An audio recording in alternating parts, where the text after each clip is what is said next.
afternoon. A very warm welcome to all of you on Game On and a happy Dashera to you as well. I'm Neha Bhardwaj Orta.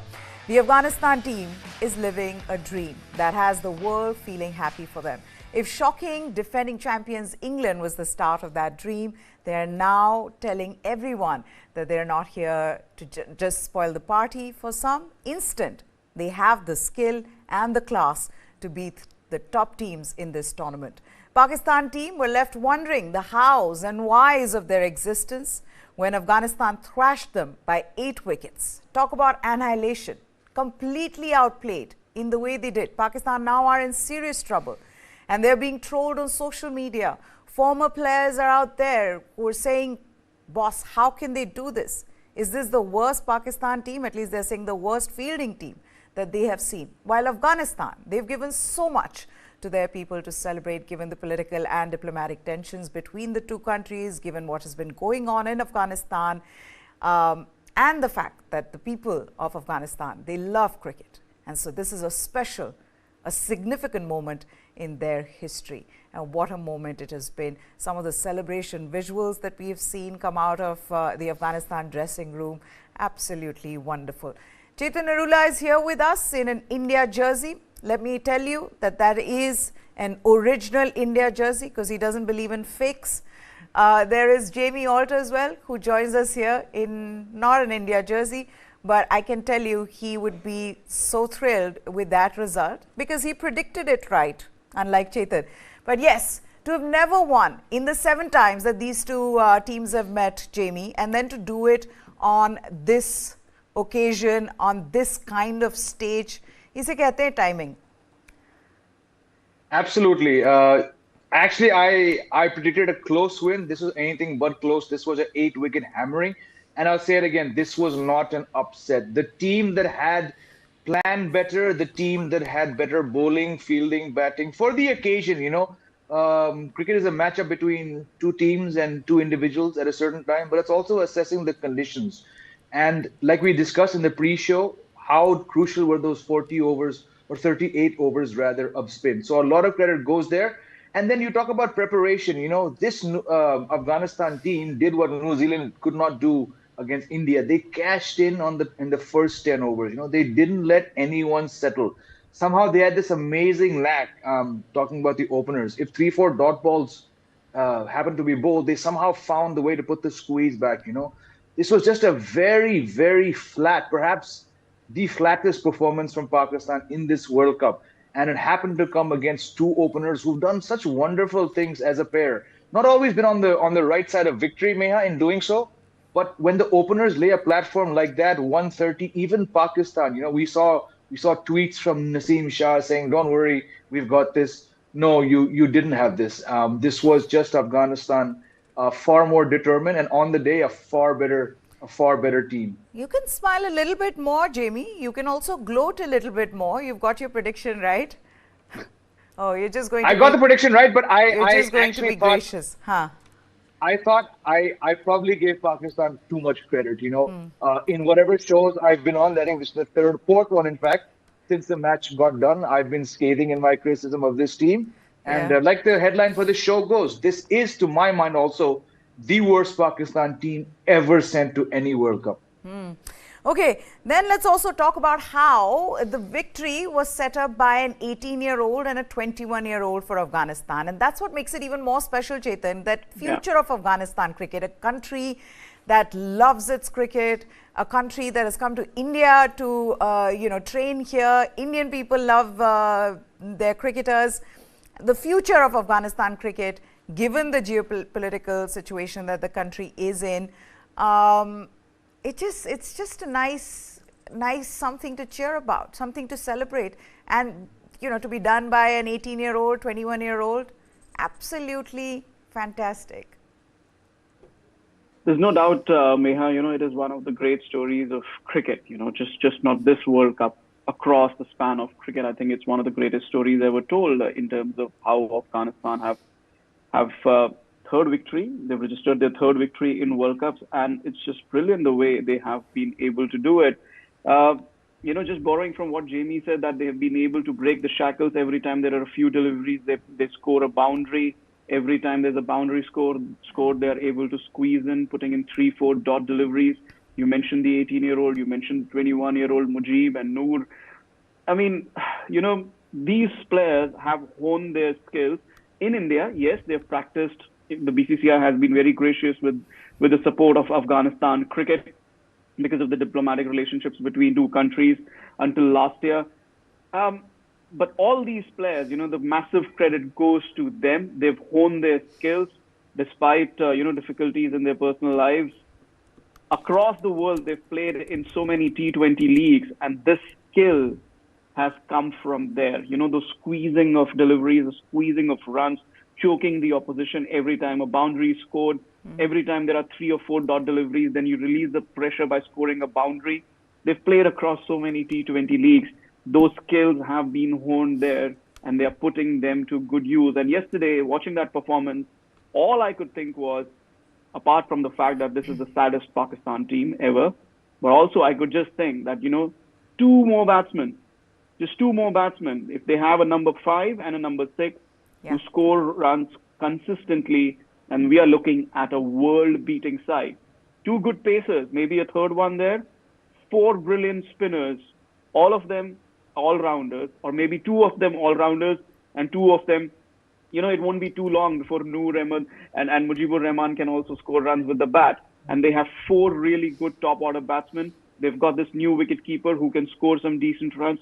So maybe a couple more batsmen and another fast bowler, and we're looking at a world-beating side. Maybe not in the next World Cup, maybe in 5-6 years' time. Yeah. This is going to be a very, very different side, and this is going to be a world-beating side very, very soon. Yeah, absolutely. Well said. And I also feel like this win would give them that momentum. It'll give them the belief. It'll, want more kids to play cricket. You'd see that now with Afghanistan side. And I think the cherry on the cake is beating a team like Pakistan.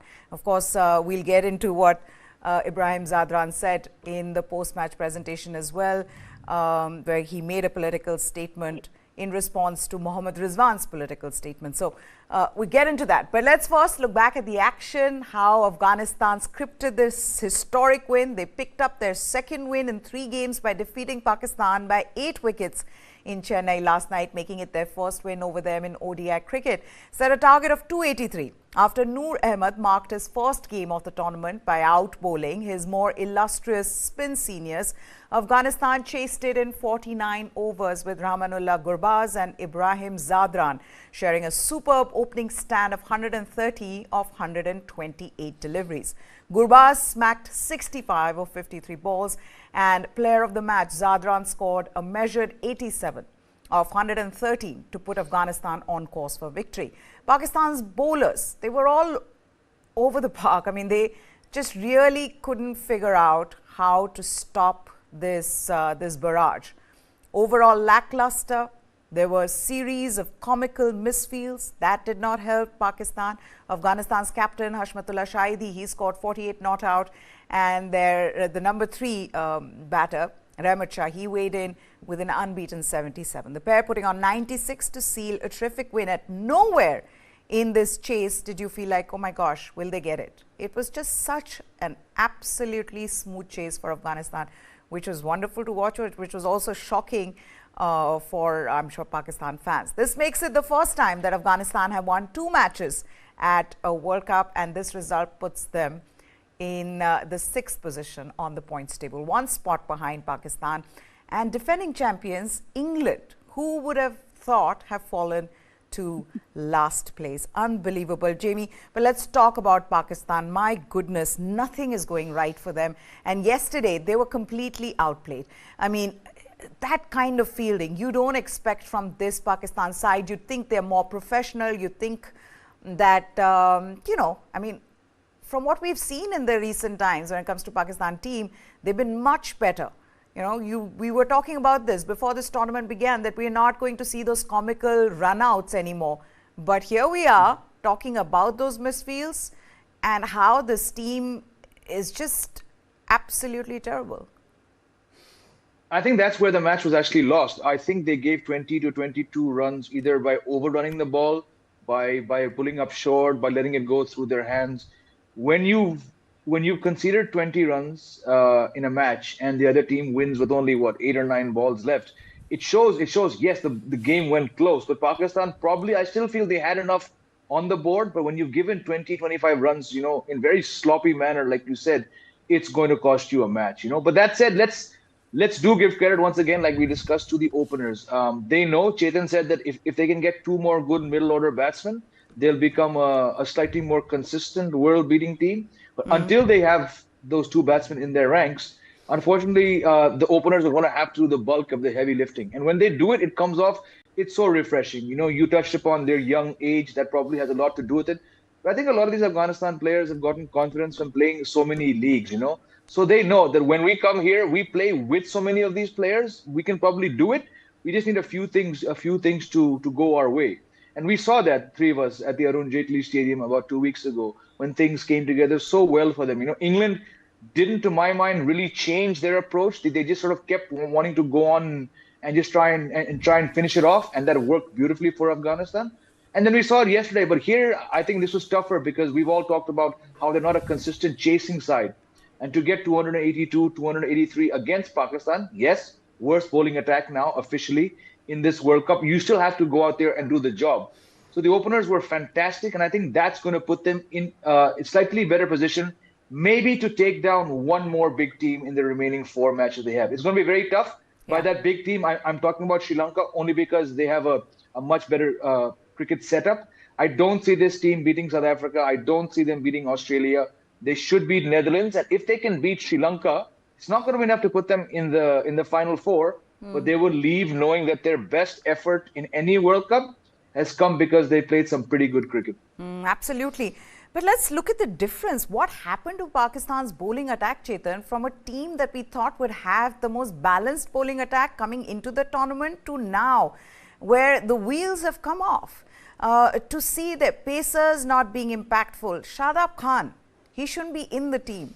Mohammad Nawaz, who comes in place of him, hasn't done anything. Usama Mir, you're depending on him, who's playing his first World Cup, who's not played much cricket, for him to be getting you the wickets. Look at the difference. I was looking at it. Afghanistan spinners, among them, picked up 4 wickets for 176 from their combined 38 overs. In contrast, Pakistan spinners, Shadab Khan, Usama Mir, Iftikhar Ahmed, they returned none for 131 from 21 overs. There is nothing about this Pakistan bowling at the moment that should scare any opposition. Which is a surprising bit because when was the last time Pakistan had such a bowling attack? I mean, as a 90s kid and as an 80s and 90s kid growing up, the one thing in international cricket I was scared of was the Pakistan bowling attack. Every time India played Pakistan, you were scared. How are you going to play that bowling attack? Even that century in 2003, you're chasing 270. A chase has never been accomplished in an India-Pakistan game. And then you had Waqar and Wasim and Shoaib and Abdul Razak and just so big names in the Pakistan bowling attack that you would think, okay, you know what? This is a bowling attack that can defend 220, 230, 240 on its day. You need miracles you need miracles. In fact, not just one miracle. You need miracles to score against this bowling attack. But now you look at them and you think, oh my God, what has gone wrong with Pakistan cricket? And let's just dissect it one by one. Shaheen Afridi, I think he's still a good bowler, not a great bowler, but still a good bowler. He's doing it all alone. Naseem Shah is a huge miss for them. There's no doubt about it. Hassan Ali is not stepping up to the mark. But Haris Rauf, I have never seen, and I don't claim I've seen or I remember all fast bowlers who have ever bowled in international cricket. I'm just talking about the top teams, and I'm just talking about Pakistan fast bowlers. I have never seen a more one-dimensional fast bowler. It's been 1 year to the day that Virat Kohli scored those 2 sixes. On those 2 deliveries, you needed Yorkers, and he bowled back-of-length deliveries, which were smacked for sixes. On these pitches, you need variations. When was the last time Haris Rauf even attempted a Yorker? All he knows is to bowl short-of-length deliveries. And on these pitches, I've said it time and again, he is going to get smacked. Every time you open the scorecard, he's gone for 30 runs in first 3 overs itself. There's no coming back from that. Yeah. And then And then comes the biggest shocker of all. Where is a proper spinner in Pakistan team? When was the last time that Pakistan did not have a world-class spinner? I think it stopped with Saeed Ajmal. Before that, you had Mushtaq Ahmed, you had Taqlain Mushtaq. I mean, when was the last time that Pakistan had such a poor bowling attack? So they have deceived a lot of people in terms of raising hopes and expectations. This is what happens when you don't play cricket properly, when your entire system is about comparing with what Indian cricket is doing, about complaining to the ICC again and again and again, not putting your house in order, playing on pitches which don't give anything to your bowlers, playing against Zimbabwe all the time, scoring records. Pakistan cricket is just on a downhill at the moment. And I said it before a couple of matches, even before the Australia match, I said it on Twitter, Pakistan is going to struggle to get to the semi-final. Right now, I think they're going to struggle to win another game in this World Cup. I think even Bangladesh will be thinking, wait, we can beat this Pakistan side. Yeah, absolutely. And to recover from a loss like this. Now, there are former Pakistan greats who've lashed out at this side, and rightfully so, given how poorly they've performed in this tournament. There is Wasim Akram, who's spoken about this team. He says, and let's put that quote up, he's furious with this team. He says, it is embarrassing. Just 2 wickets, 280, 290 is a big score. The pitch is wet or not wet. Fielding was. You look at the fitness level. We've been discussing this on the show. This is a show that he does for a Pakistani channel, that there has been no fitness test for the last 2 years. We've had this conversation here on this show with both Jamie and Chetan. If I take the players' individual names, they won't like it. It looks like they're eating 8 kg of mutton every day. And in fact, on that same conversation, during that same conversation, he's spoken about once again how this team does not have fitness criteria, how they're not being tested for that. He's again gone back to this, guys. You remember this? We had this conversation where he said that earlier, that for the last 2 years this team hasn't been tested for their fitness. And frankly, at that time we said, you know what, they seem fitter, but now we're seeing the problems because of that. He knows something much more than we do, but we can see that in the way they're fielding, in the way they are not being able to really perform to an optimal level, Jamie. These guys are right in saying, even Shoaib Akhtar said, my heart bleeds for Pakistan. There's somebody else who said it's embarrassing, lethargic. This team looks like it's a fatigued team. And which is true. Suddenly, how things have gone completely upside down for Pakistan, it's shocking to see. And I feel like a lot of responsibility has to be put on Babar Azam. Do you agree? Yeah, I mean, when you're the captain of a team, look, again, I think, this is just someone who I don't watch nearly as much of Pakistan cricket as I do watch of India and certainly a few other teams. But again, just looking in from the outside, I think a lot of it is just misplaced confidence. You become ranked number one. And I think Pakistan, because of several factors, probably because if you look at, forget their cricket, their whole country needs the reset button to be pressed, right? So when there's not going too much for you as a society, as a country, I think these players probably get a bit more importance attached on them, or they put it on themselves. So they probably look at their rankings and say, hey, Babar's number 1 in T20s, Rizwan is number 2 in T20s, Babar's number 1 in ODIs, our team is number 1 for ODIs.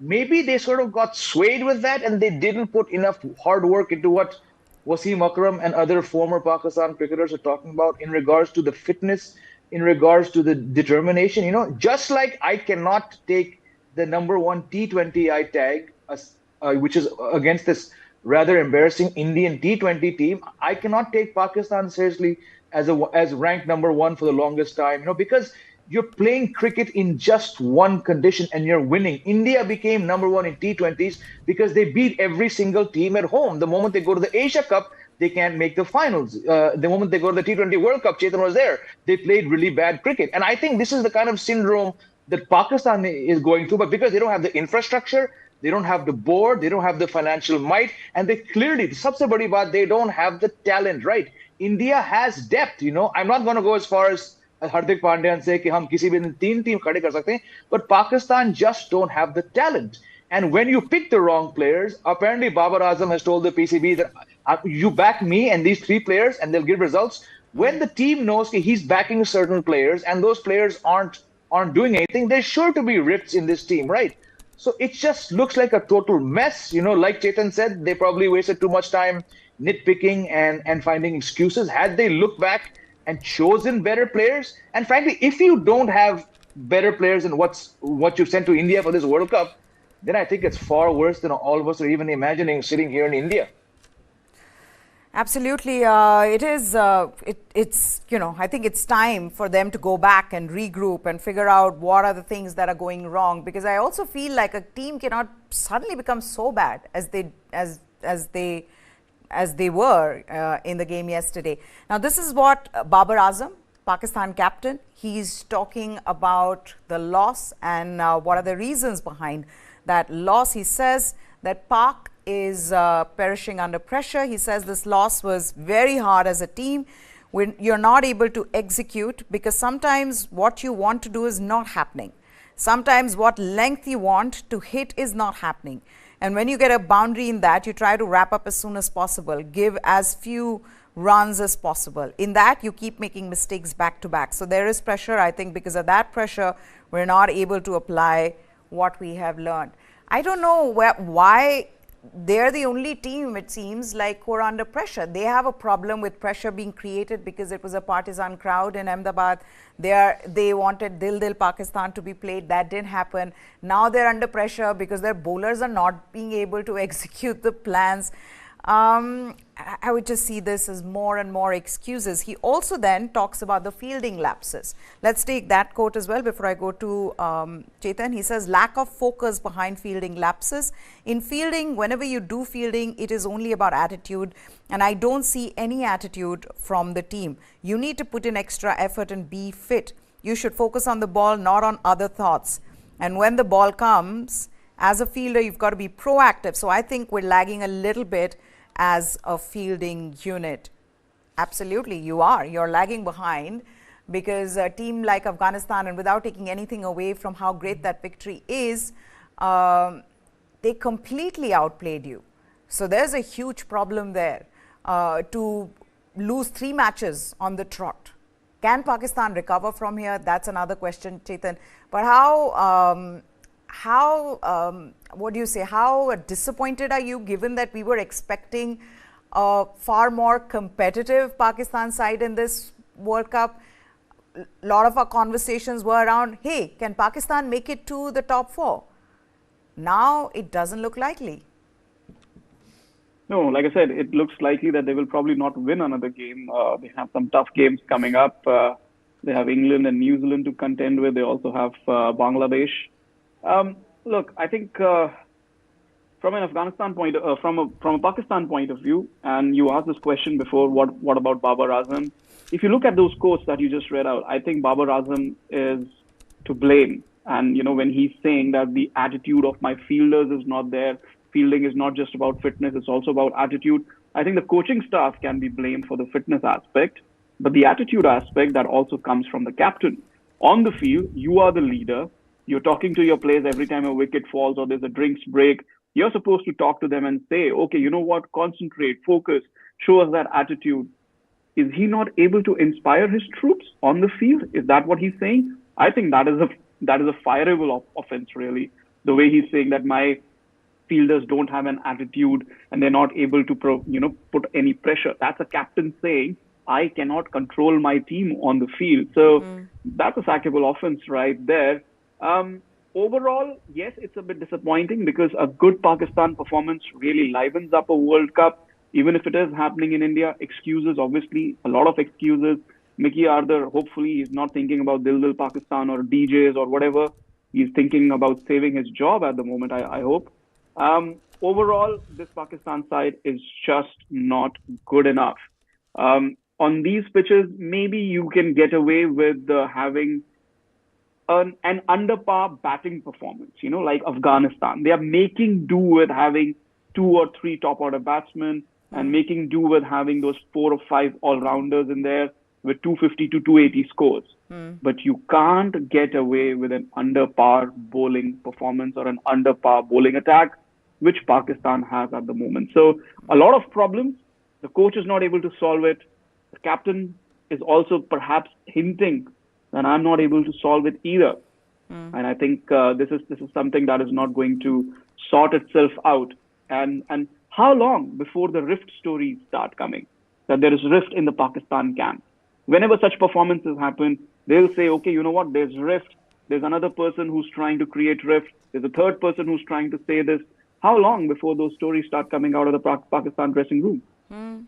No, they already have. In fact, yesterday, I think in the afternoon, Pakistan Cricket Board, they put out a statement saying that all these reports by Pakistani media, that all these reports are untrue, there is no rift. And reportedly, what has been said is that there are 2 camps. There's a Babar camp and the other camp is being led by Shaheen Shah Afridi. And that has players like Imamul Haq in it. And these are just reports. And Rizwan. And Rizwan, yes. So these are just reports. Pakistan Cricket Board have denied it. But clearly there seems to be a problem here. And Babar's authority is being questioned, which is the other thing. I was reading somewhere, Jamie, about Shoaib Akhtar talking about, is Babar really that inspiring captain? Can he be the Imran Khan for this team? And clearly now, because of all the losses that they've seen in the last 3 games, I feel like it's all falling apart. Even Babar, as much as, he's done a lot for this team in bringing it to where they were before this tournament began. But right now, he cannot inspire confidence in this team with his captaincy or with his batting. And that's a deadly combo, right?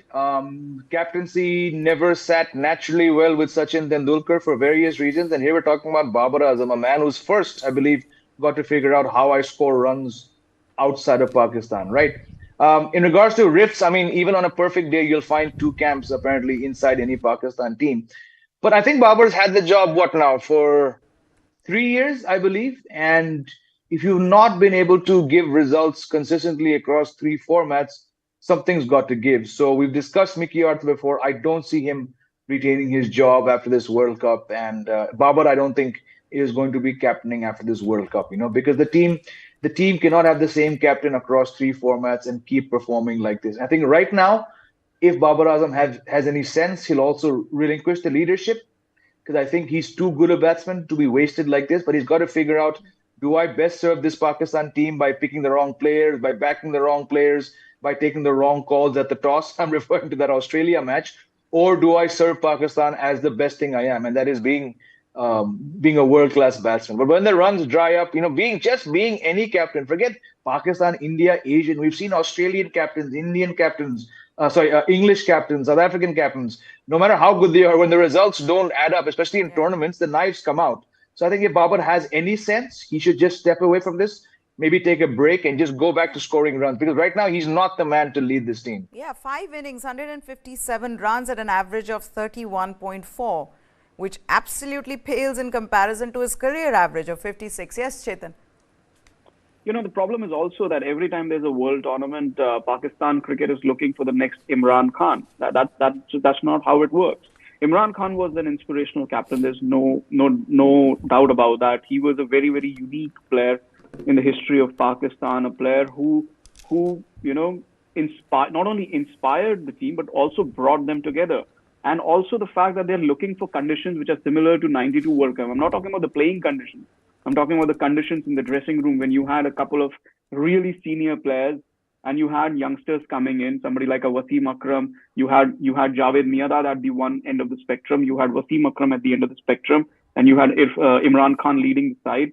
And then you had a few losses going against him. And then he inspired, come from behind victories, etc., etc. Those conditions are very, very tough to replicate. Have there been no other inspirational captains for Pakistan? Just looking at individual quality, Wasim Akram was a good captain. Waqar Younis also inspired with his bowling.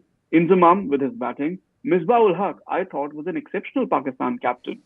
He he was able to command respect in that dressing room. Yes, the Pakistan cricket fans, for some reason, did not like him, but he was able to command respect in that dressing room, and he was able to steer Pakistan cricket in one direction, Yeah. that is forward. And this fascination with finding the next Imran Khan. No, Imran Khan was a unique player. You can't have replication of unique players. You can't expect a Babar Azam to become an Imran Khan.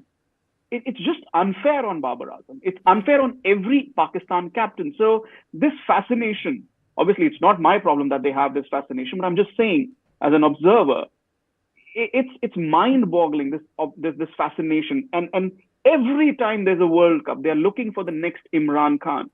It doesn't work like that. I think what Shoaib Akhtar in that video of his, which was I think a post-match video where he's talking about inspiring leaders, not really just specifically Imran Khan, but he's saying where is that inspiring leader? Can Babar be that person? But just coming back to Wasim Akram's scathing comment, I mean, and he's actually said this. He said it was embarrassing today. Look at the fitness level of Pakistan players. We've pointed out that these players have not had fitness tests in 2 years. Their faces are bulging. Let's put that quote up of Wasim Akram. And to be fair, he's been saying it. He said it before as well, and we kind of just shrugged it off, saying, you know what, it's a decent side. But now it's all falling apart for them. He says their faces are bulging. Lagta hai roz 8-8 kilo nihariya khande ne, which means looks like they devour 8 kilos of slow-cooked meat. These are professional players. There has to be a criteria. When Misbah-ul Haq was a coach, there were fitness criteria in place. Players hated him, but it worked. Fielding is all about fitness, and that's where we are lacking. This is a bit like the last time in the World Cup, Jamie, when Pakistan were out, and who was it? Momin Saqib, the guy who said, who became burger pizza, ये burger खांदे हैं, जज्बात पलट के. This is a bit like that. Is it too much of Hyderabad biryani that they can't? Are they? He had a video. Are they now using Swiggy to get Hyderabad biryani wherever they are? But on a serious note, it is a problem for this team, and it doesn't help that that their fans are scathing in now trolling them, in criticizing them. It's not going to be easy. Well, just to dial back to the humor, I think Saqib Momin has actually gone farther after that video went than the Pakistan team has done 4 years. Because 4 years ago, they were actually a much better team, actually in contention. We were there. I think I covered 3 of their matches, if not 4, 3, and we saw a much better team. You know, Shaheen was just taking his first strides. You know, there were players at the end of their careers, but there seemed to be a better fitness level and a better understanding of what's required to win international matches. I think, look, Maya, we can talk about the fielding standards, and we can listen to former players, Wasim Akram, Shoaib Akhtar, all this. I think we touched upon this 2 shows ago, maybe. Are the conditions vastly different from what they're playing in Pakistan? I don't think so. They're not going from Pakistan to New Zealand, to England, to South Africa. The only real tricky pitch, and we discussed this yesterday, how it got an average rating, was that first match between India and Australia in Chennai. Yeah. Beyond that, every single pitch to my mind has been, get 275 and we'll do the job. I mean, this Pakistan team chased 345, but how they've just come apart, in conditions. And if anyone says to me, oh, they haven't come here since 2016, doesn't really matter, because apart from the new experience and that one match, Meha, the one match against India, which was designed to intimidate, let's put that aside. They've had conditions where they should be getting 300. They didn't get there against Netherlands. Okay, they chased 344, but at that time Sri Lanka had the worst bowling attack. So it's just like we've all mentioned, it's just a very poor standard of cricket. If your foundation is poor, that's how then the niggles creep in, and the poor fielding and the fitness. So yes, social media is having a field day, or a field last couple of days, by plastering memes of Babar eating, even in the, who said it? I was on a show and someone said, yeah, when your internal camera guy, your videographer is going around in a team meeting, at least उस समय तो plate रख के थोड़ा ये करना तुम वहां भी खा रहे हो. So when someone makes that observation, it's actually really deep, right? What is the focus of This this is Pakistan team? It's just Jamie. 3 back-to-back they're losses lost. change. Worst. No. But 3 back-to-back Worst losses team change to ever come. everything. It wouldn't have been like this had they won. And you know what? Indian fans are going to even take credit But how for are this. they One going to second. win with this team? Yeah, they won't. But Indian fans are going to take credit for this one as well, Chetan, because they'll say ki the mental disintegration started with that match against India. That's where it all changed for this Pakistan team and got worse. In Colombo.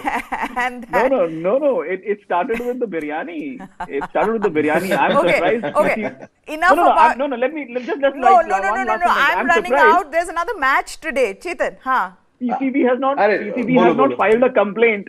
PCB, I'm surprised PCB has not filed a complaint कि इन्होंने इतनी ज़्यादा बिरयानी खिला दी है कि हमारे player अब unfit हो गए हैं. That's all I want to say. Given PCB's past record, they are capable of doing that. But guys, a little bit about Afghanistan. We already touched upon it, but Jonathan Trot and how good he's been for this team. These are his quotes, and we have to take them because this was a very well thought out, well planned win for them. So this is what Jonathan Trot has said about the clinical approach by Afghanistan in the chase. Let's put that quote up. He says, "We broke the chase down to 10 over splits, and with the start that Gurbaz and Ibrahim gave us, we were well ahead of where we thought we should have to be." If we can put that quote up of Jonathan Trot, and it sort of allowed us a little bit more breathing room come the end of the game. It made sure that we had the opportunity to finish the game off in the 49th over, and we did. So that was great. Here's a note for Mr. Mickey Arthur. If you're watching this or if you've seen what he has said, maybe in press conferences you need to talk about what your planning was instead of, oh my gosh, Dil Dil Pakistan not being played affected our team. Look at the planning that Afghanistan had against Pakistan in that chase. He also says not an upset, which Jamie has been saying and which a lot of people are saying on social media. They're giving credit to Afghanistan in the way they played. He said it's not an upset, we played well. He says, I'm not sure I'd say upset, if I'm honest.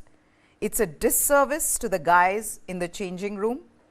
I think maybe you'd say underdogs or whatever, but it's not an upset. Can we get that quote up? We played well. These guys worked hard and they deserve to win. Apart from the final 5 overs where the bowlers conceded 60 runs, the Afghanistan bowling attack with 4 spinners in the 11 was as good as it could get. And he can be so proud of what the team has done. They all are, of course, we saw the visuals from the Afghanistan dressing room. They were all so excited and happy, thrilled with that win.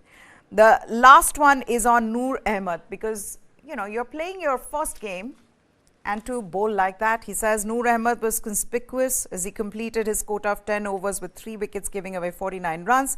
Well, I think whenever Afghanistan plays, the way the spinners bowl, that is going to be important.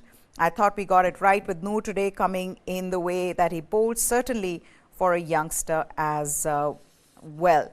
Now, I'm just going to talk a little bit more about Afghanistan, guys. We've spoken at length about Pakistan. What do you see Afghanistan doing from here? Because now they're charged up. They've got that extra confidence they needed, but we've also seen that they were overconfident in the game that they played before this. So, Jamie, what are you expecting from Afghanistan going forward? They'll beat Netherlands. They're going to beat Sri Lanka. They won't beat Australia. They should not beat South Africa only because South Africa have got that one abysmal collapse out of the way. So they shouldn't change anything. Yes, you can rotate a pacer for a spinner and vice versa depending on the conditions. Otherwise, you don't need to change anything. But to my mind, at best they get to 8 points. And like I said earlier, that'll be a fantastic World Cup for Afghanistan cricket to get 8 points on the points table. Does it help for Afghanistan to have the crowd cheering for them, Chetan? It feels like second home for them. It is the second most loved team, second most followed team, surprisingly. But we've seen a lot of fans who have been supporting Afghanistan. It helps. It helps in these matches. Pakistan, Afghanistan is starting to be a rivalry. I mean, if they're playing Australia or they're playing Netherlands, maybe it doesn't help as much. I mean, it probably helps in an individual capacity. Somebody like a Rashid Khan, who's so popular across India. Almost all of these guys are starting to get so popular. I mean, look at Naveen Haq. I'm sure his popularity is going to soar. Ramanullah Gurbaz, his popularity is going to soar. So individually, it always helps. But in these situations where you're playing a team like Pakistan, where you have a bit of history, where you have a bit of rivalry, and the crowd is anti-Pakistan, perhaps not as much as in Chennai, but still, I think that obviously does help. And just to add on to what Jamie said, 8 points is not good enough to get to the semis. 10 points plus run rate is needed. I'm not sure they'll get to 10 points. They need to beat both Sri Lanka and Netherlands, and then beat one of Australia and South Africa. But if somehow they can beat Sri Lanka and the Netherlands, South Africa in Ahmedabad on a pitch which can do a bit, in terms of spin, we've seen the ball going soft and batting collapses happen. Yes, they've gotten one shock defeat out of the way, but let's not underestimate South Africa. They can always have two shock defeats in one tournament. You never know, but I still believe even with 8 points, even with 6 points, if they win only against one team now, if they only win one match and the rest 4 matches, I think this would have been still a great tournament for Afghanistan. Okay, there's a match on today, guys, and that match is between South Africa and Bangladesh in Mumbai at the Wankhede Stadium, where the Proteas this past weekend smashed England, and they have won the toss today, and they've chosen to bat first. Seated at the third position on the points table, South Africa can now join New Zealand on 8 points if they beat Bangladesh today, a result which will push them closer to the semi-finals. They have a terrific top 7, starting with Quinton de Kock, and rounded out by Marco Jansen, who in the previous match struck 6 sixes in his unbeaten 75 from 42 balls, as South Africa scored 135 runs from their final 9 overs. How will they keep Henrik Klaasen quiet? That's the big question for Bangladesh bowlers. But yes, take a look at South Africa's playing 11, and Aiden Markram is still the captain. So Temba Bavuma still out. He's not playing today, but South Africa won the toss. They have opted to bat. Markram says they'll be trying to approach it in a similar way to the England game. Meanwhile, Shakib, he has declared himself fully fit. So he is back, which is a huge boost for Bangladesh. So Shakib Al Hassan comes back.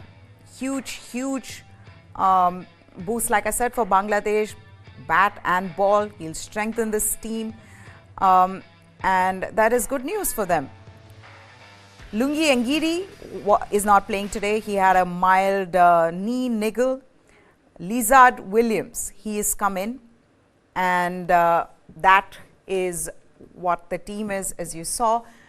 Quickly, since I'm completely out of time, the only time I have is for predictions, which you guys love. The best segment of the show. Let's start with Chetan. We don't have a 6 o'clock bulletin today. We've decided to just give you guys a break, go for Dussehra celebrations. So, Chetan, do you want to take a call on the result? I think South Africa have momentum behind them. I think this is a good unit, good South African unit. I think Bangladesh don't have enough to challenge them. I think South Africa will score around 350 again. There's a good batting surface, and I think South Africa should win. Did you say South Africa will score 350 and they should win, right? That's what you said? Yeah, okay. Yeah. Okay. You're making notes? You're noting it down? No, with you it's pretty clear. I just think of what you've said and then know that the opposite will happen. Jamie? I mean, against this bowling attack, very smart decision. Bat first. They got to 399 against England. No reason to my mind that they shouldn't get to 400 here again. I mean, 350 I think would be an underachievement against Bangladesh on this track. But again, they're not going to go out there and get 400 every time. They got to 399. They got to 428. I'm going to say, I actually see 400 coming, but so let me go with that. I'll say, again, I'm not going to go 400, 410. I'm saying 400 will be scored. How much more it goes beyond that, don't have a clue. Okay. And they should win fairly comfortable. But Bangladesh will perform better than England did in the chase. So, but yeah, South Africa Either 400 way, and should if you're win saying by 400, how much better can 150 Bangladesh perform to even come close Once to that? Once it crosses 350, match is done. So yeah. Also the difference. I mean, they all spoke about how hard it was at the Wankhede. Chetan was there, so it is clear advantage for South Africa as they bat first. Thank you so much. So as we can see, there looks like an upset on the cards because both these guys are not the best when it comes to predictions. No, I'm just joking. Have a happy evening today. The Shera, go celebrate with your family. Thank you so much, guys, Chetan and Jamie, for joining us here. That's it from us. Goodbye. Thanks for watching.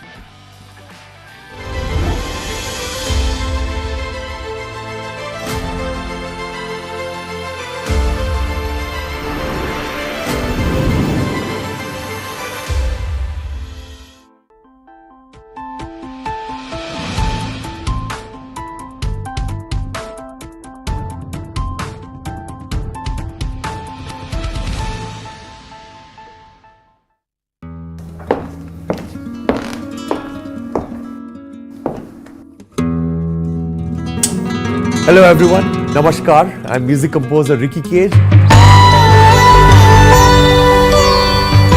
3-time Grammy Award winner and a United Nations Goodwill Ambassador. And you're watching me on First Person on News 9+.